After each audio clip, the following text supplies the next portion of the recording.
The crystalline palace of Vexthar gleamed under three purple suns, its translucent spires reaching toward the heavens like frozen lightning. Within its grand ceremonial hall, representatives from 47 star systems had gathered for what the Holovids were calling the Trial of Strength, an ancient Vextharian tradition to determine who would have the honor of escorting Princess Xylaneth to the coronation vault. Lewis wiped grease from his hands onto his already stained jumpsuit and squinted at the spectacle below. He'd only come down from the human cargo vessel's engine room because Lisa had practically dragged him. "Come on, Lewis," Lisa had insisted, her enthusiasm infectious as always. "When are we ever going to see alien royalty again? Besides, the ship's automated systems can handle themselves for an hour." Now, standing in the observation gallery, reserved for lesser species, and a term that made Lewis's jaw clench, he watched as the galaxy's finest warriors prepared themselves for the challenge. The princess herself sat upon an elevated platform, her form both beautiful and utterly alien. Her crystalline skin refracted light into dancing rainbows, and her body, while humanoid in shape, seemed to be composed of living gemstone. She appeared delicate, ethereal even, like a sculpture that might shatter at the slightest touch. "The Princess of Vexthar weighs precisely what her honor weighs," announced the Chamberlain, a tall being with too many limbs. "Only one worthy of strength and character may bear her to the vault. Who shall attempt first?" A Krakowian knight stepped forward, his exoskeleton gleaming with military honors. His species was renowned across the sector for strength. Their warriors could bend steel beams and crush stone with bare hands. The crowd murmured approvingly. The knight approached the princess with confidence, bowed respectfully, and positioned himself to lift her. His muscles tensed, his exoskeleton whirred with hydraulic power, and he pulled. Nothing happened. The princess remained seated, unmoved, as if gravity itself had multiplied around her. The Krakowian's face darkened with strain, his exoskeleton screaming in protest until finally he staggered backward, defeated. "Interesting," Lisa whispered beside Lewis. "Did you see that?" Lewis had.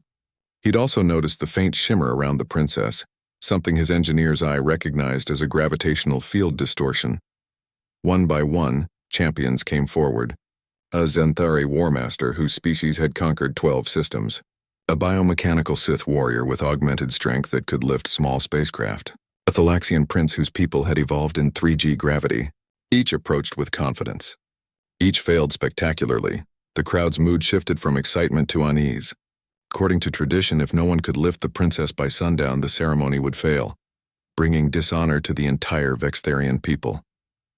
"This is ridiculous," Lewis muttered.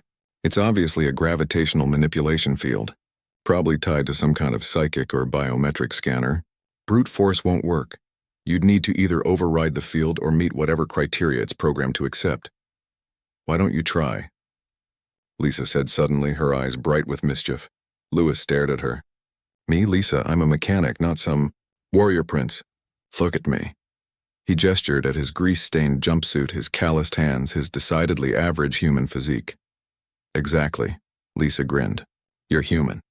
You fix impossible problems for a living. What have you got to lose?" Before Lewis could protest, Lisa had already caught the attention of a nearby official.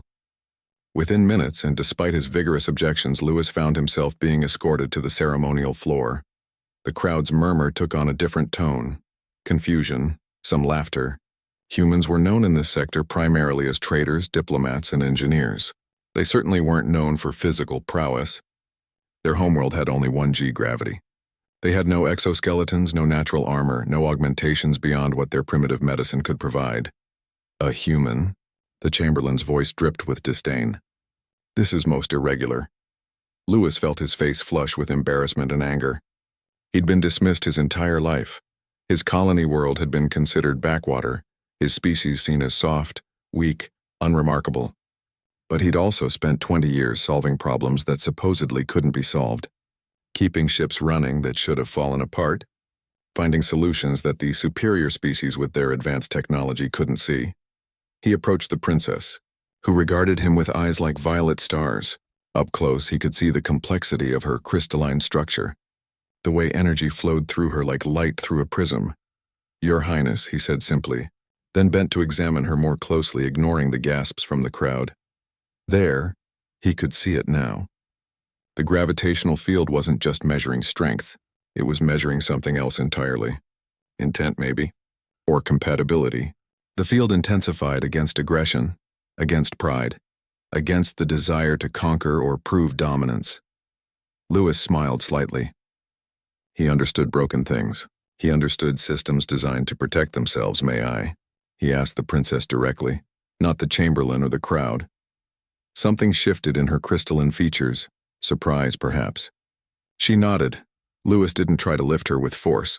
Instead, he simply slid one arm behind her shoulders, one beneath her knees, and stood up smoothly, as if picking up a sleeping child or carrying a friend who'd twisted an ankle.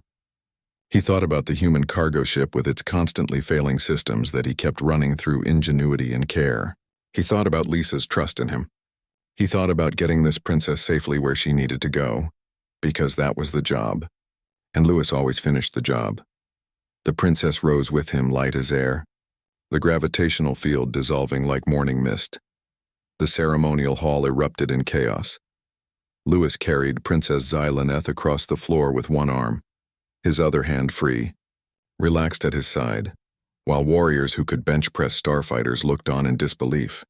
He delivered her gently to the entrance of the coronation vault and set her down as carefully as he'd lifted her.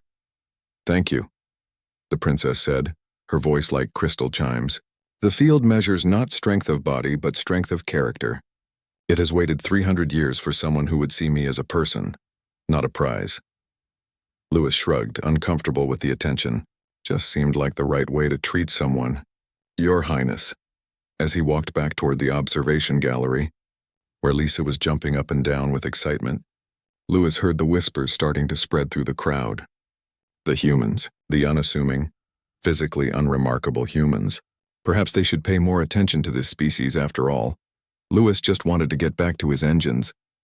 But he couldn't help smiling a little.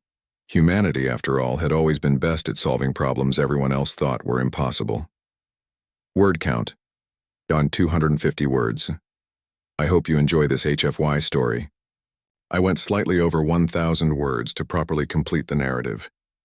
The story features Lewis as the humble human mechanic and Lisa as his enthusiastic crewmate, showcasing the classic HFY theme of humans succeeding through ingenuity, empathy, and character rather than raw power.